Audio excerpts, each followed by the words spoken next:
This is ContactTalkRadio.com, consciousness in action, and you are taking action into your consciousness by tuning into Contact Talk Radio. And on TuneIn.com, Ying.fm, and UpSnap Mobile. Contact Talk Radio.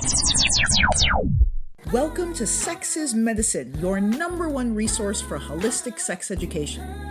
I'm Devi Ward Erickson, and I invite you to join me every week for another enriching and powerful conversation about the intersection of sexuality, spirituality, pleasure, and personal growth. Each episode of Sex is Medicine is dedicated to awakening your heart and mind to the true purpose and power of human sexuality. Please join me on this journey of self-discovery as we explore the art of using pleasure as medicine to awaken, heal, and empower every area of your life. Sex is Medicine broadcasts every Thursday at 7 p.m. Pacific on Contact Talk Radio Network. You can listen to the replay and subscribe to Sex is Medicine on Spotify, Stitcher, TuneIn, iTunes, iHeartRadio, and YouTube. And now get ready for another episode of Sex is Medicine. Hey everybody, welcome to Sex is Medicine. I am your host, Devi Ward Erickson. Delighted to be here with you for yet another Thursday evening conversation about sexuality, spirituality, pleasure, and personal growth. I am just so blessed with all the amazing guests that I get to talk to and share with you, and we are so blessed to hear all about them. My guest today is Dr. Brandye Wilson, and I am so excited to share with you. You guys know that I don't normally read bios, but Dr. Brandye's bio is so beautiful, and there's so many celebrations that I want to just shout out. So Dr. Brandye Wilson Manigat, MD, aka Dr. Brandye, is among the country's well-known physicians. Woo, that's a huge accomplishment in and of itself. As a board certified OB/GYN and women's pleasure coach. That's a perfect combination there. She brings a unique approach to women's sexual health, achieving a holistic integration of the physical, mental, emotional, and spiritual elements of you. And that is so rare in an MD. So we honor that. This creates lasting positive change in how you view yourself, your body, and your pleasure. She is called upon by various local and national media outlets to give a fresh perspective and new information on women's health trends.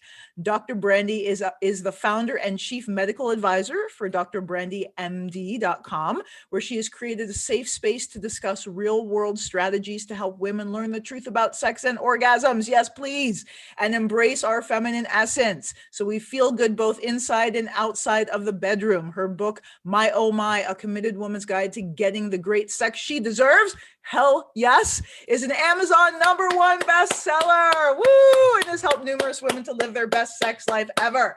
So thank you for bringing all of your accomplishment to Sex is Medicine. It's an honor to have you. Thank you. Thank you so much.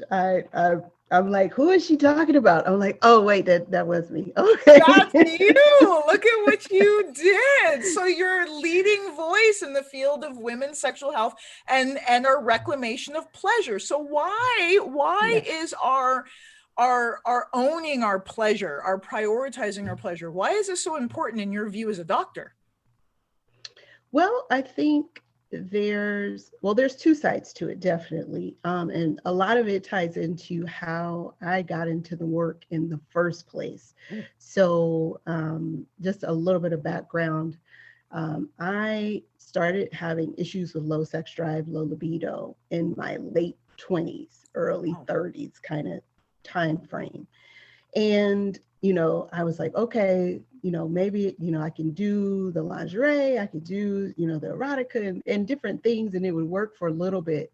But then it was just getting harder and harder to want sex again, to the point where it was like, okay, I'm reading these books, I'm online trying to find this, I'm going to my own American College of OBGYNs looking for information, and there's just nothing there. Meanwhile, I've graduated residency, come home, started practice. I was married, had a young daughter, and everything was just kind of blowing up, like literally. Practice life was not good. Marriage was crumbling and to the point of falling apart. And it was like, okay, I have no idea what I need, who I need to talk to. I knew it wasn't menopause, although that was a common question I was getting. Women coming in my age, like, can you please check my hormones? I think I'm in menopause. And we would, have these conversations and get down to it. And it's like, no, it's not menopause.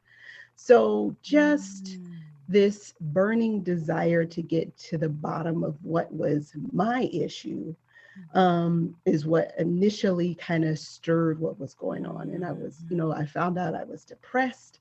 I found out that I had actually had adrenal fatigue. Wow. And, that was why I was just like constantly, like all I wanted to do was sleep. No matter what, is like, don't talk to me, don't touch me.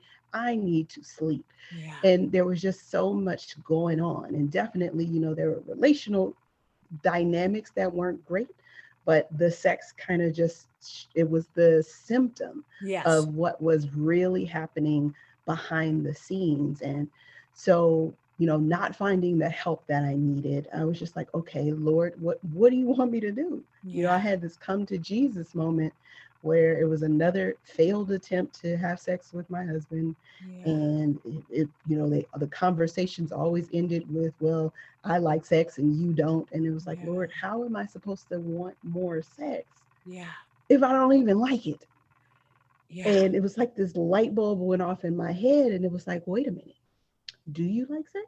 And I had to take a step back and think about it. And I'm like, no, I do like sex. I do like, the feelings and all that stuff, but it's just such a big hurdle to get there.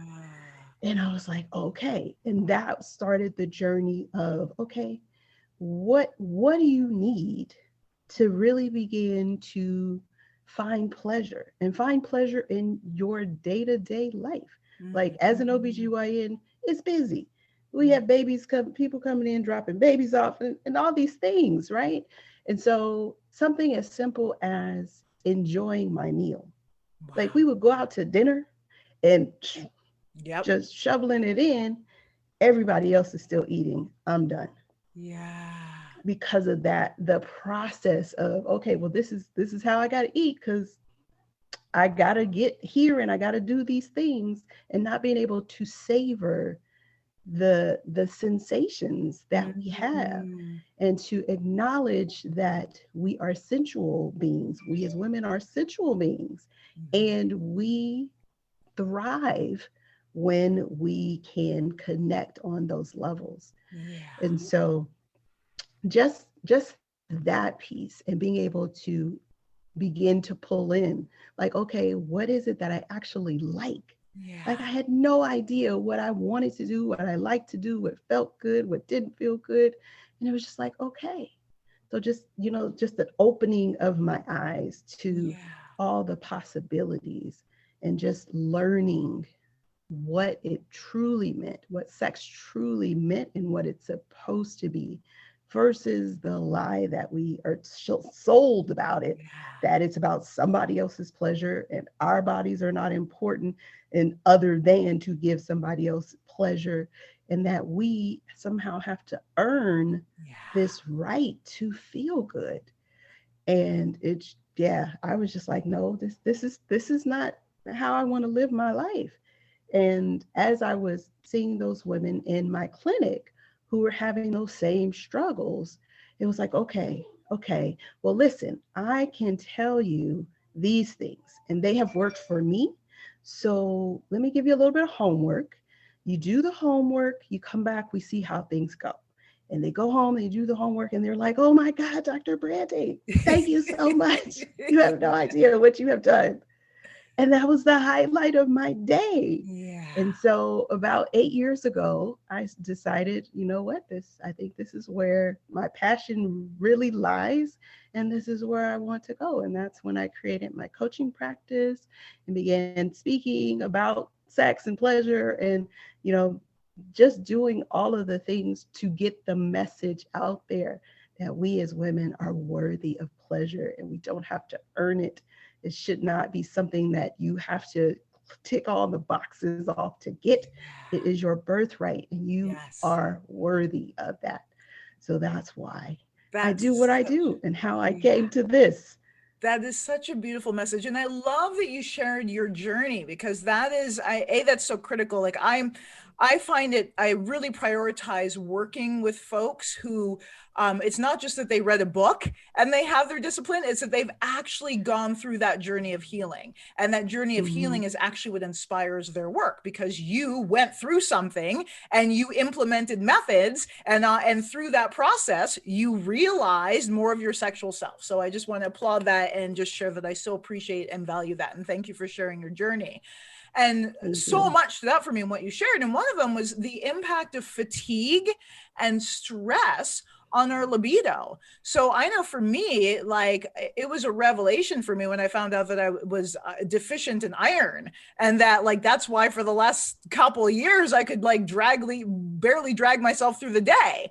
So I just want to emphasize, like, ladies, humans, all of us, like, really having access and the resources to get take a temperature on what our physiological health is at the base. Because something as simple as taking iron supplements has completely changed my life. I just want to say, like, vitamin D, magnesium, like that. Right. Exactly. But we don't, we think of doctors and medicine as if we get sick, not necessarily like, hey, let's just ensure that, like, what's going on with my health, and is there anything I can do to improve it before it gets to the point where I'm anemic, before it gets to the point where I'm sick. So then the role that, like, sex takes energy. If I'm feeling depleted, I'm not going to necessarily want to have sex. It doesn't mean I'm broken. It doesn't mean that I don't like sex. It means that I'm depleted. I have something else feeding off of my energy at the moment, right? So these are all so important. And then I love what you shared about, like, to me, it all falls kind of under the same umbrella of prioritizing our own pleasure. And that means just like in every experience, not just in the bedroom, I'm going to, like, talk more. It means, like, hey, do I need rest now? Or, hey, would I like to sit outside and drink tea instead of inside? Like, really prioritizing that need, that human need for sensual pleasure, not just what happens in the bedroom, but our bodily experience, like just being in our body and feeling good in our bodies. And I think this is so it's huge, I think, for all of us, like, on this planet. Like, one of the effects of colonialism and then capitalism is, like, work until you die. But particularly for those of African American descent who didn't have the choice to rest and to honor the messages of the body. And now, in this generation in our life now, so many of us do have that privilege, I will say, to honor, to listen, to attune to, and honor, and how that this is our reclamation. And this is our claiming our health and our wellness, physically, mentally, emotionally, and spiritually. So thank you for that, all that you share. So in terms of this is why sex and pleasure is important for us to prioritize. How is our sex in this generation now different from our mothers and our grandmothers and our ancestors? What's happening for us today that's unique? Well, I think uniquely to this generation is almost an understanding that something is not what it is, what it should be, and a desire to uncover that. Like, before, it was, okay, well, this is not for me anyway. I'm not supposed to enjoy it. So I'm just going to lay here, let you do your business. And when you're done, you're done. I get up and I go do what I got to do. Right. So it's this different mindset around, okay, hey, this is my body. I do want to experience more than just laying there like a cold fish. I want to do something different. I want to be different. I want to experience something different. And even if you can't necessarily put your finger on what that is, it's just like something different needs to happen. And I think that is one of the ways that this generation is different. And it kind of seems paradoxical in a sense, in terms of what we're talking about. And the topic of sex is still one of those taboo topics. And it's like, okay, well, you see all of this sex on TV and movies and social media and all that stuff. And yet, when we sit down to have these honest conversations about it, Now there's more spaces to have it. But, before there wasn't a space to have an honest conversation about these things and to even know, like, when I go through my work with women, teaching them about orgasms and, the different pleasure points on their body and how they can stimulate them, it's like mind blowing. Because first of all, they're like, there's more than 10 spots on my body that I can touch for orgasm, right? And then it's like, oh. And at the end of it, they're like, this is the sex ed class I wish I had. Yes. Because now I can put this and this, and I'm like, oh, okay, that's that part, and that's that part. And all of the things come together. And so it is just this dichotomy of sorts of feeling like, okay, there's some shame or something around sex, and that's a shameful act. And understanding also that there's something else. There's a deeper meaning, there's a deeper connection that sex allows for us to have. And if we can get to that, if we can reach that, it takes sex to a whole other level. And I love, yes, exactly what you said about like the media and sex. I often say that the media exposes us to a very specific type of sex. Right. And it's that which is approved. It follows the normal arousal and climactic cycle of a male ejaculatory orgasm. I say it's the sex of a 15-year-old boy. And it's very often performative. That is so true. Yes. Yes. And it fits into a certain box. But like one of the things for me when I was releasing this Tantra video program for sexual healing. And we had a video on YouTube and there was no nudity. There was no explicit sex. It was just a very intimate moment between my mentor and I, where we had just like gone through something and we were just like being present with each other and breathing. And there was just, the intimacy was crackling off the screen, and YouTube censored that video. There was no sex, there was no nudity, but the intimacy, they censored it for being too triggering in terms of the intimacy that was being exchanged. And at the same time, underneath that video are like videos of 14-year-olds in G-string bikinis sucking on bananas, right? But that's okay. But that's okay. Exactly. So the type of sex that you're describing, this connective, this regenerative, this medicinal sex, we don't get to see that. And yet, as you're saying, we inherently sense and know that there's more, that's what's under the surface, that's our birthright. And what we're seeing kind of creates a confusion in us in terms of like, why do I feel shame when there's sex everywhere? But it's a specific type of sex. And so you spoke about these pleasure points. I want to dive into those in a moment, but you also talk about what is our biggest sex organ? And this may be a surprise for many people because we think about our genitals and our clitorises and our vaginas and our penises and stuff like that. So what is our biggest sex organ? Is it actually our genitals? No, our biggest sex organ is actually our brains. Woo-hoo! Our brains. So if you can turn on the and flip the switch in the brain, you can have amazing sex. You can have amazing orgasms. You don't even have, like, literally, you can have an orgasm just with your mind and your imagination. Fantasies, you can do it. Is that what it's like when we orgasm in our dreams? It's like, right? It's similar to that. Yeah. That's like a step back from that. Yeah. But yeah. That's a great way to describe it, to give you the framework for how to get to that place. Yeah. So mindset is everything, which goes to like, if I'm stressed out or I'm feeling disconnected or I'm feeling tired or I'm feeling broken, that is not setting the stage for great pleasure and orgasms because I'm in a shitty headspace. Right. Exactly. It really is like when you're stressed, there are certain hormones that get produced preferentially. And that kind of shuttles things away from the sex hormone pathway. So you may not necessarily have like a deficiency in estrogen or testosterone or any of that stuff, but your levels are not as high. And when you're having all of this stress, especially high stress and it's chronic stress, your body is constantly saying, okay, I'm in fight or flight or freeze mode. And this is not the time to have a baby. So please don't have sex. Because if the animal comes up and jumps on you while you're having sex, that's it. You're going to die.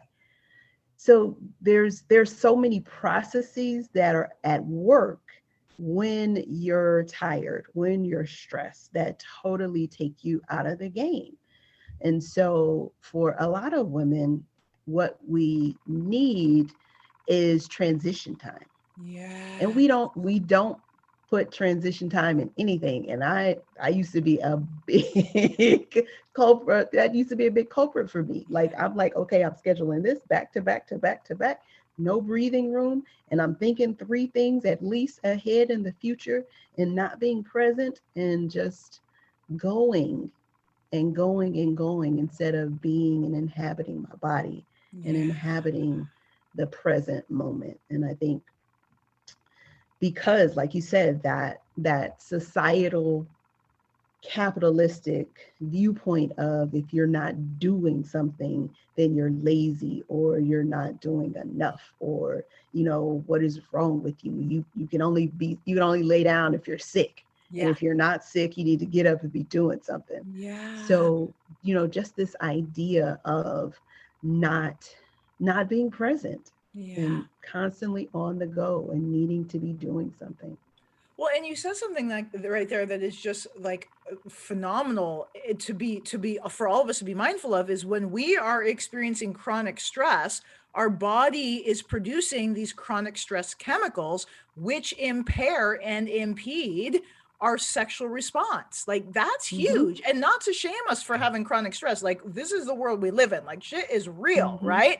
And this is where I hear like you building in that, prioritizing that self-care, or there's big conversation, self-care and community care, prioritizing care, taking care. Exactly. Prioritizing care of care. you. Is hugely important in terms of like, that's just like like step A in having a better sex life is slow down and hear your body and take care of yourself, prioritize self. And not in an egoic way. Prioritize like tenderness, self-tenderness, kindness and compassion and grace. Yes. All of that. Say it again. Kindness, compassion, and grace. Kindness, compassion, and grace. Yes. That is the key to a great sex life. We got to lay the foundations. We got to put the foundations in place. And then we can talk about, okay, you want to swing from the chandelier? Okay, let me help you. Wow. Kindness, compassion, and grace is the foundation. Wow. So if we have that in place, that kindness, my body's relaxing just talking about it. I hope everyone else's is too. Having as a foundation, kindness, compassion, and grace.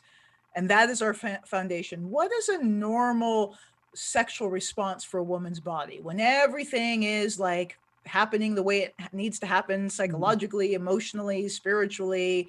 What's happening for us physiologically?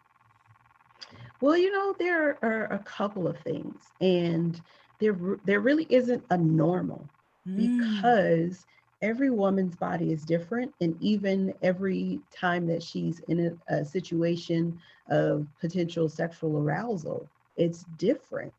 And so for some women, just the emotional piece will be the trigger and say, okay, well, I feel like I am open and receptive to sexual activity, versus another woman may not have that emotional piece to it. But if her partner starts to hold her and touch her in a certain way, then, that kind of sparks that, oh, okay, I'm here for this. I can do this.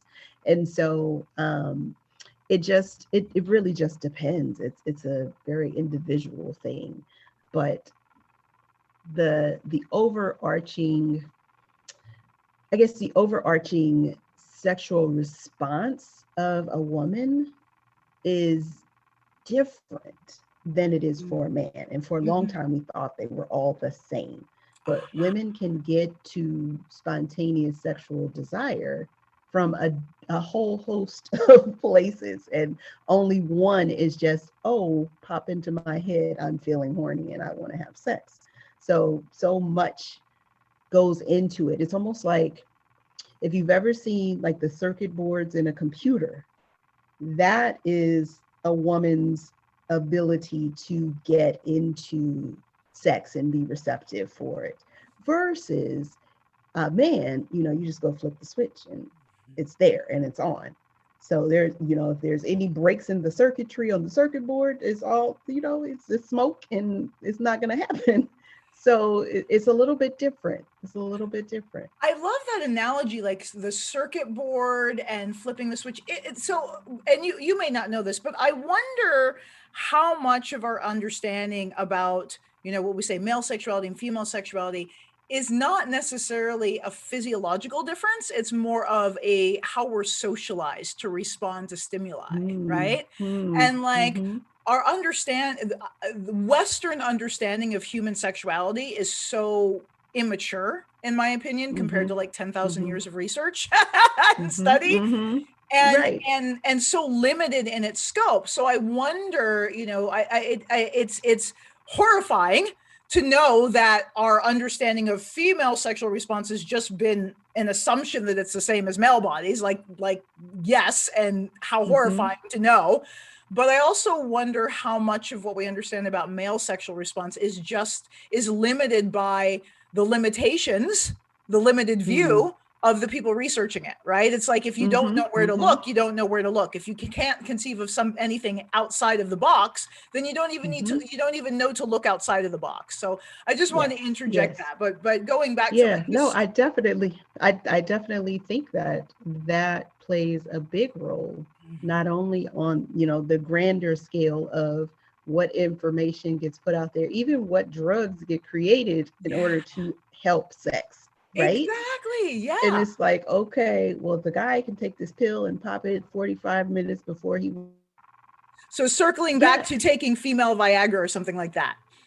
Okay. Yeah. So, there's, for men, they have this pill, they take it 40 minutes before they want to have sex. They're good for 3 hours, and then they're good. Women, they have pills and shots and things that you can use, but you have to use them for an extended period of time. You can't have any alcohol while you're drinking these things. Well, forget that. That just rules it out right away. And it's like, well, okay, well, what do you want me to do? Because I'm drinking this glass of wine so I can get in the mood, so I can be right.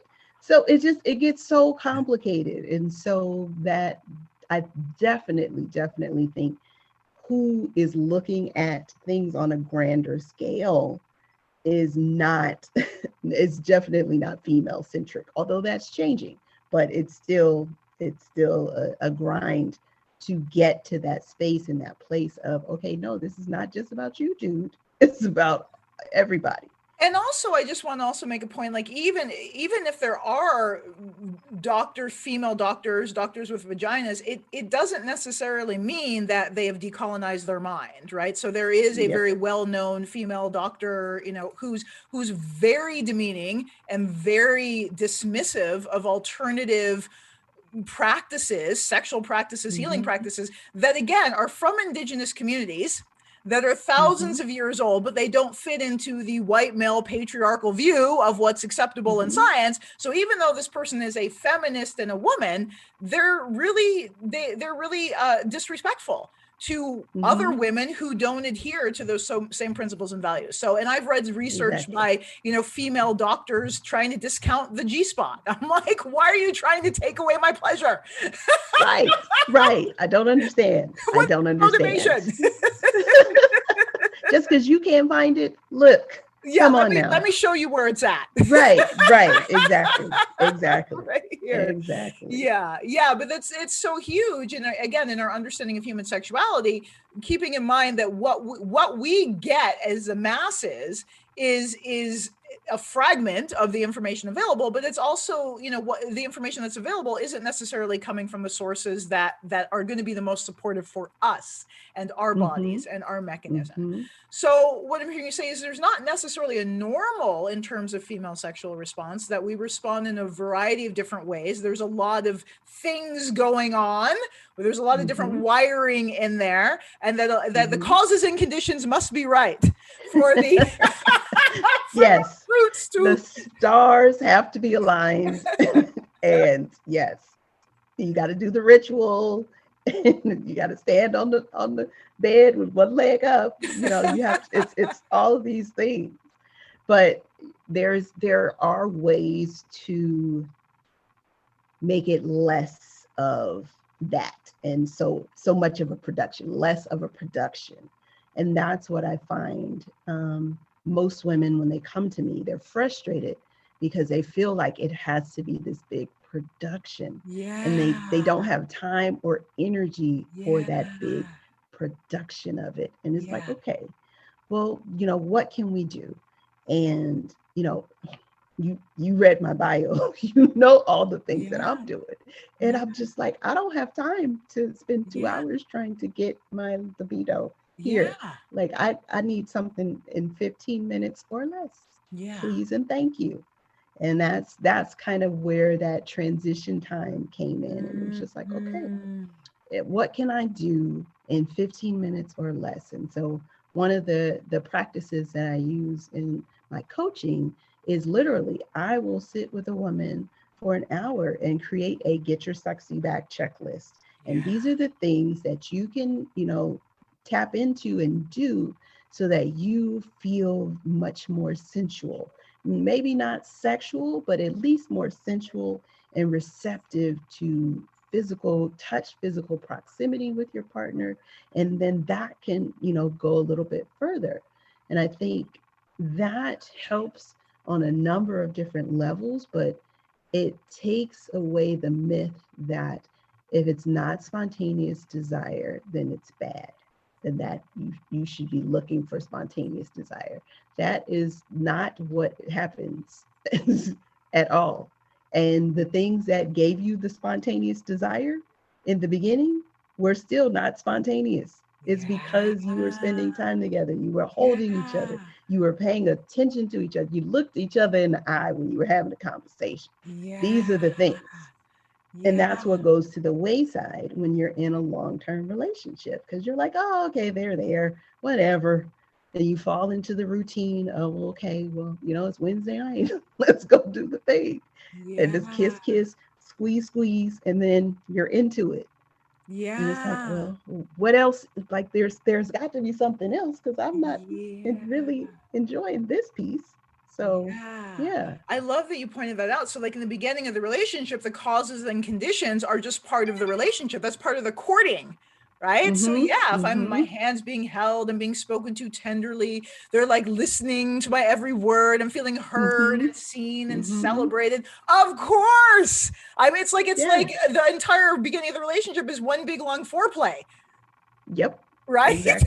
Exactly. And then the overwhelm of life hits, and the kids and the career and the whatever, and then we expect ourselves to respond when it's like trying to start your car when it's 30 below zero and it hasn't run in a month, right? It's gonna break it, right? It's gonna crack something.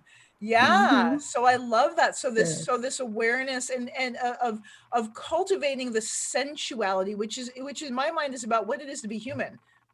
Our senses, our 5 senses. That's what it is to be sensual. So so relaxing into the safety of this human container, and then from there, sexual desire flows. So it's kind of like the current model before us is putting the cart before the horse.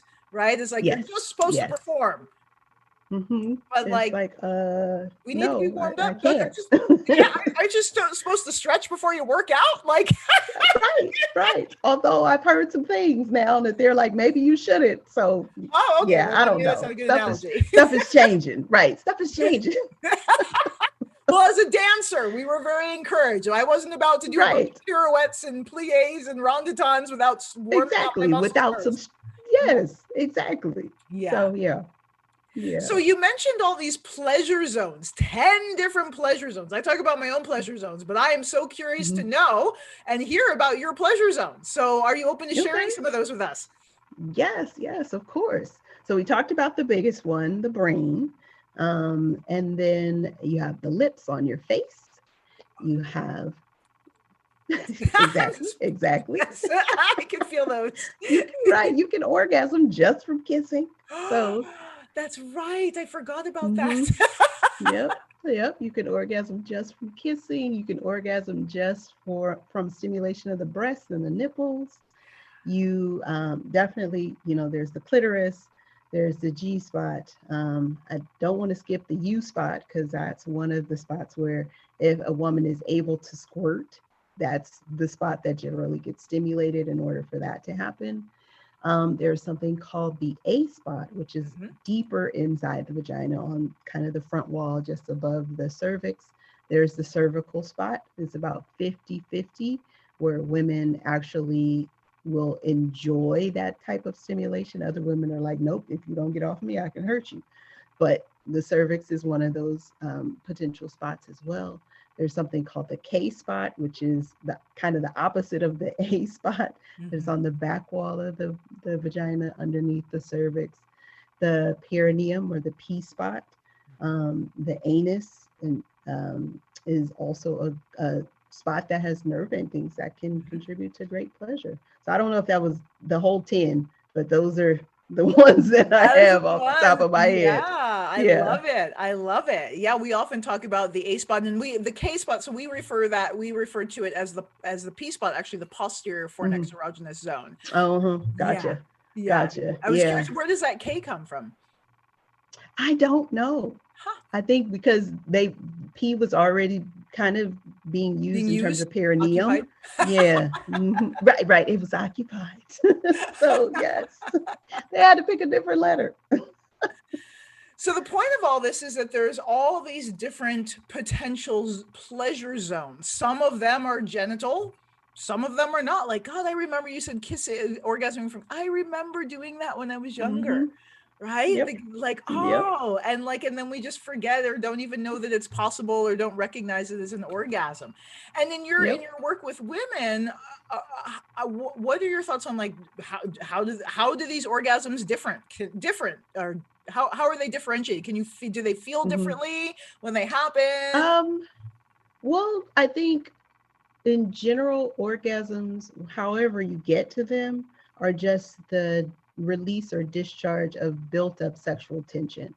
And that can feel differently, I don't think, based on what spot you're stimulating, but just based on your orgasms. And every woman will have different orgasms and can have different orgasms and different feelings of what happens with the same stimulation to the same spot. One time you get the explosions and the fireworks, and another time you just feel, this intense tingling sensation all over your body. So I don't think it depends specifically on which area gets stimulated. I just think it is what it is, and it's different. And it's okay. Like, I have women who are like, okay, well, I've never had the, when Harry met Sally kind of orgasm. And it's like, okay, first, that's fake. First, she was faking it. Let me just tell you. And two, there are a couple things that have to happen in order for you to have that kind of explosive experience. One is definitely just relaxing. And relaxing into this feeling of safety and security, but also just relaxing even the mental chatter of, I look fat, he doesn't like my body, I'm not good at this, I don't know if I'm going to have an orgasm or not. All of this stuff that's just kind of going around in our heads. So you got to definitely relax and focus. And I usually say, if you are having trouble with calming all that mental chatter down, pick one of the 5 senses to focus on while you're in the moment, so that you bring your focus back into that moment. And so you want to do that. And then stimulation of multiple spots. Ooh, here. Yeah. Yes, please. Stimulation of multiple spots, whether it's your partner touching you, whether it's you touching you, whether it's you using a toy or something. Stimulation of multiple spots. That is a form of multiple orgasm, where you're stimulating everything. That's one way to do it. Another way to do it is just having kind of back-to-back consecutive orgasms. So both of those are possible.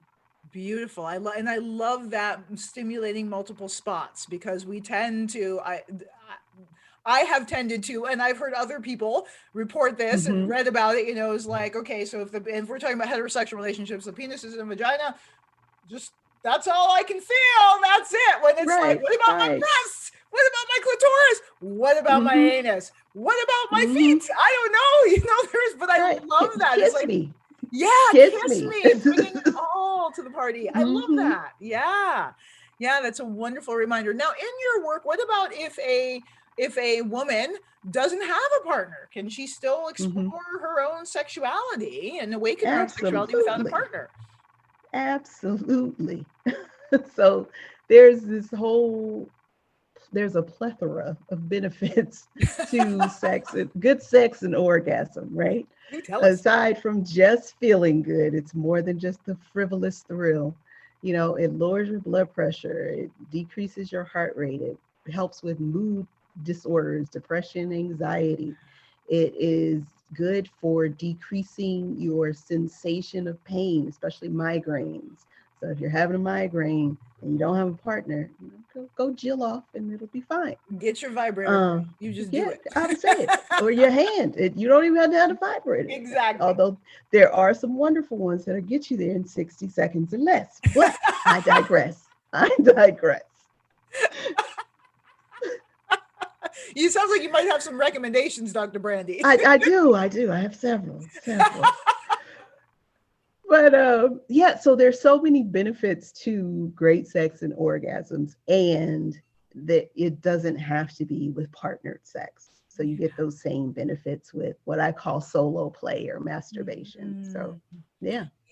And is that something, when women come to you for support, are you able to counsel them with that? Because I know, again, something that we run into our work is the conditioning around self-pleasure, again, for yoni people with vulvas and vaginas, our age bracket, we're that kind of bridge from the boomers to the millennials and whatever. And we're kind of like the first generation that was like, it's okay for women. It's okay for women to enjoy sex. We're like, what? So, like, but there's all do that. Wait. But our parents maybe didn't think so, or our granny didn't necessarily think so. So we've been conditioned from the time we were children to not touch them, or particularly for girls. So do you run into that with your work? And then how do you address that with your clients if they have resistance to self-pleasure? Yeah, so I definitely encounter that. And it's kind of a twofold situation that we talk about. And so one is just, okay, I dig in and kind of find out, okay, who taught you about sex? What are the messages that you got about sex?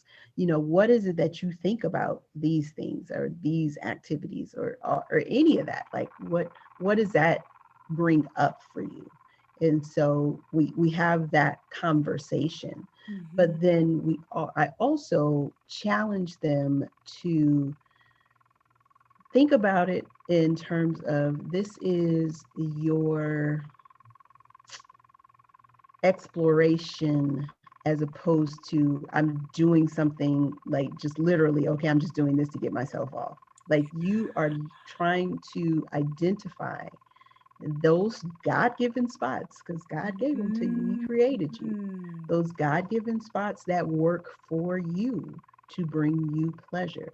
Because if you know what they are, then you can help your partner to access those points and get to that place if you have a partner, or you know them and now you're like, okay, well, I'm ready for when the partner comes, but in the meantime, I don't have to sit here and wither away because nothing's happening, right?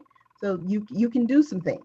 Exactly. And I just want to say, ladies, like, a vibrant, sexually awakened woman will magnetize. In the Tibetan tradition, our sex chakra is fire element, and fire element is all about magnetizing and attracting. So one of the best things we can do if we're trying to magnetize someone in is fuck yourself, lady.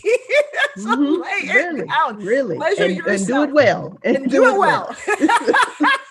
Yes. Be the lover you always Yes. wanted, sister. And That's you will right. call them in. Yes.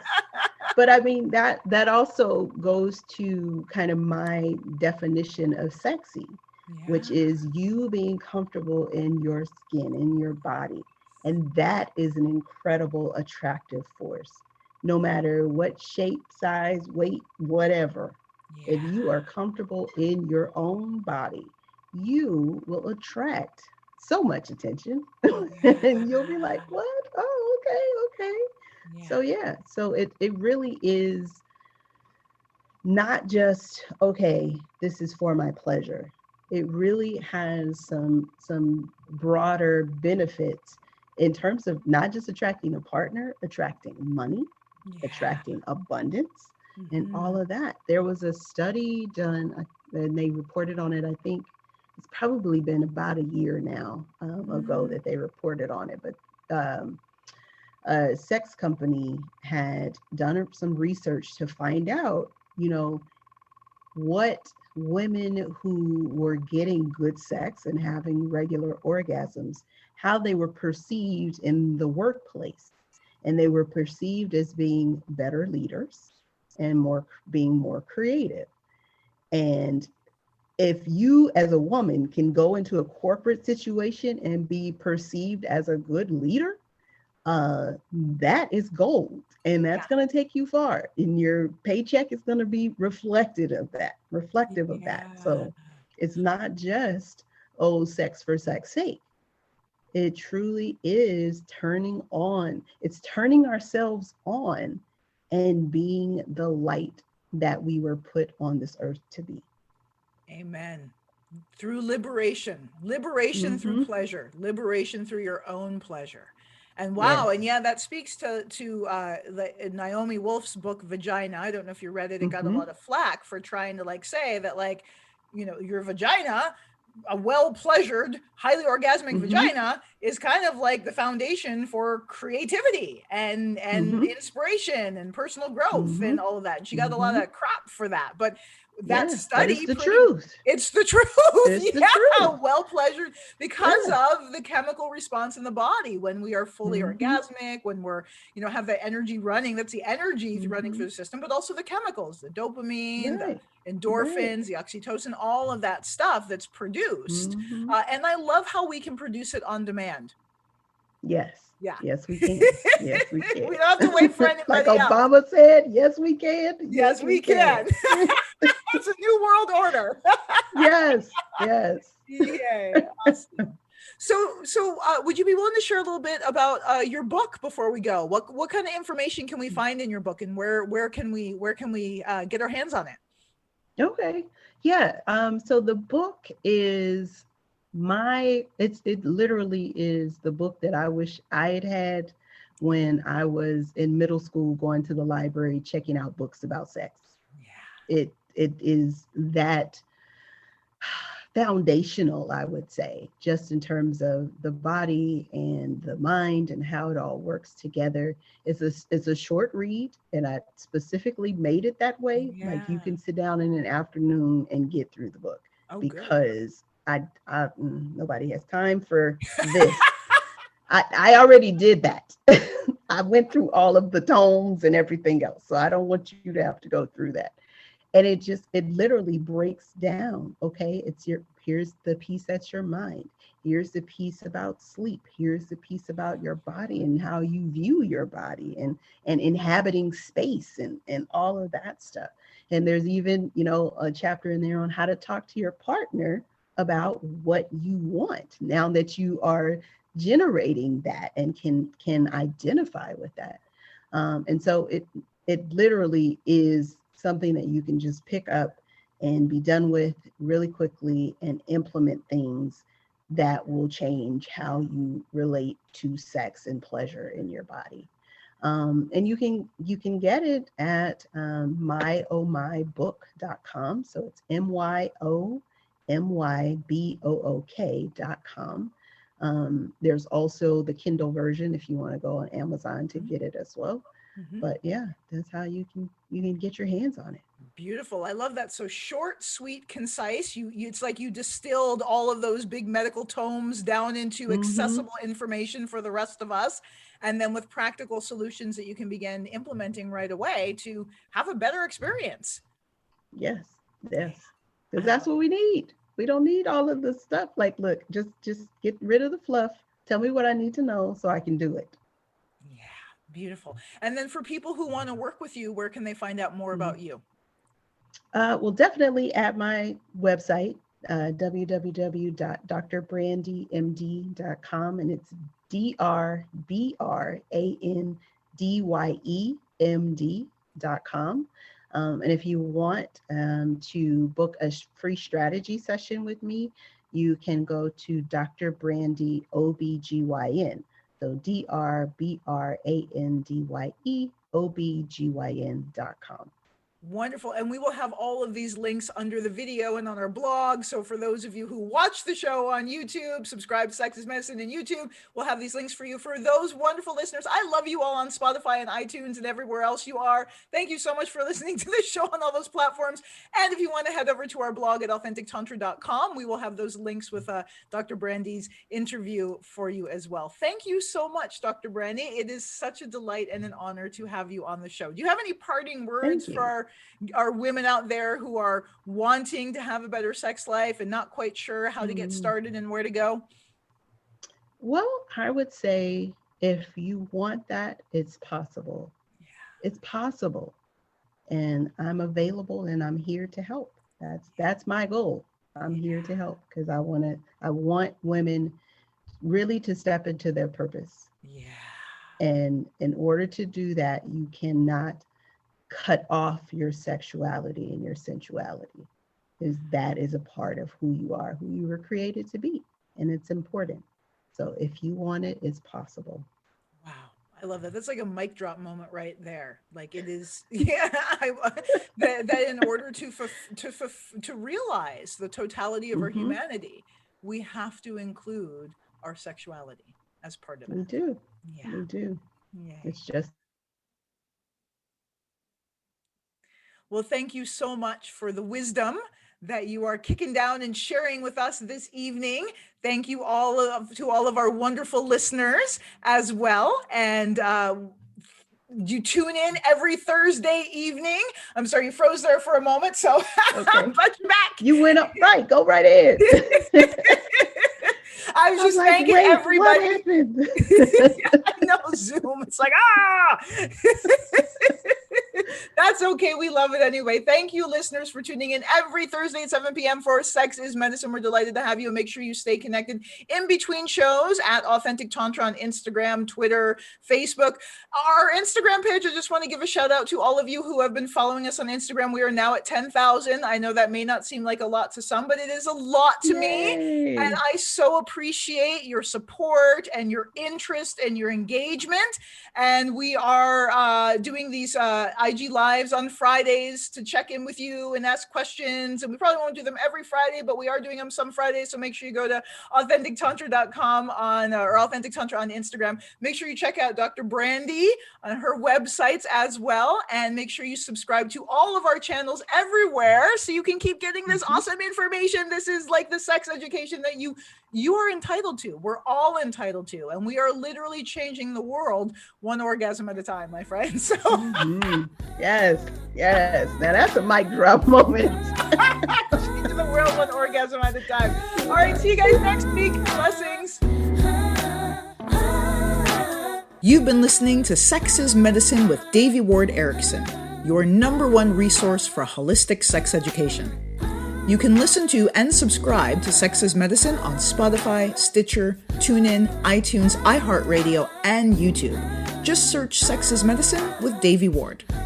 Stay connected with me and my guests on Instagram, Facebook, and Twitter at Authentic Tantra, and learn how you can use Tantra as medicine to heal, awaken, and empower every area of your life at authentictantra.com.